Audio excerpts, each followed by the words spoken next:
Pablo, bem, deixa eu fazer uma associação e depois você me diz se isso é um chute completamente nada a Tá. ver com a realidade.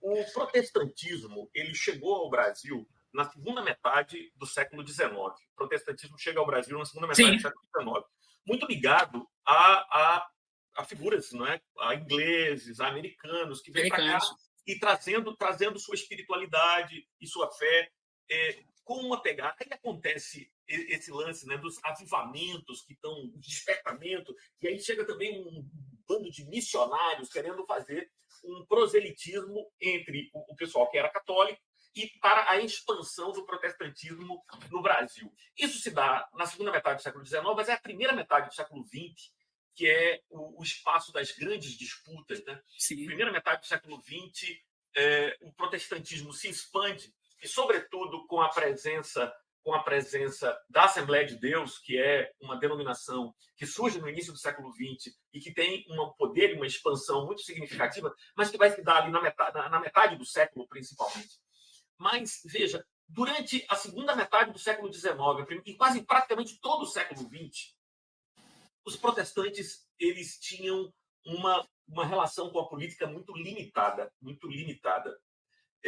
Eu diria que a gente poderia ver na década de 50 algumas manifestações proféticas de contestação e também na década de 60 um alinhamento poderoso com o regime militar que se deu entre presbiterianos, batistas, congregacionais, mas a Assembleia de Deus, é a impressão que eu tenho, a Assembleia de Deus na segunda metade do século XX, ela estava voltada para si mesma e comprometida com a sua expansão e seu crescimento.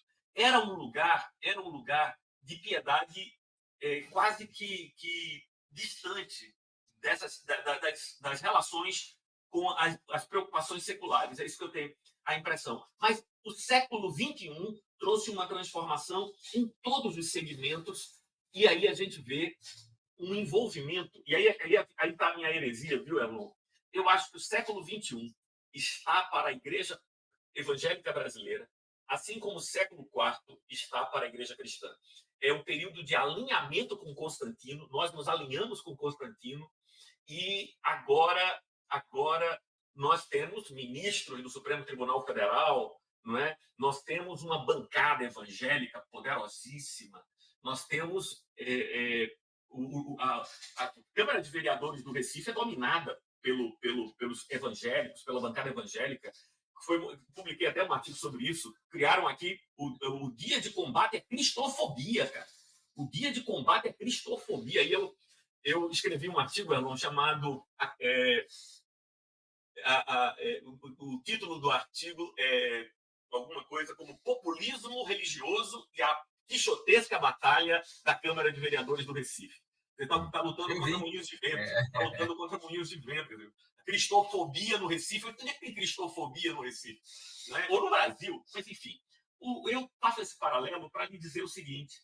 Talvez, Pablo, seja exatamente o momento em que pessoas sejam chamadas para o deserto, cara.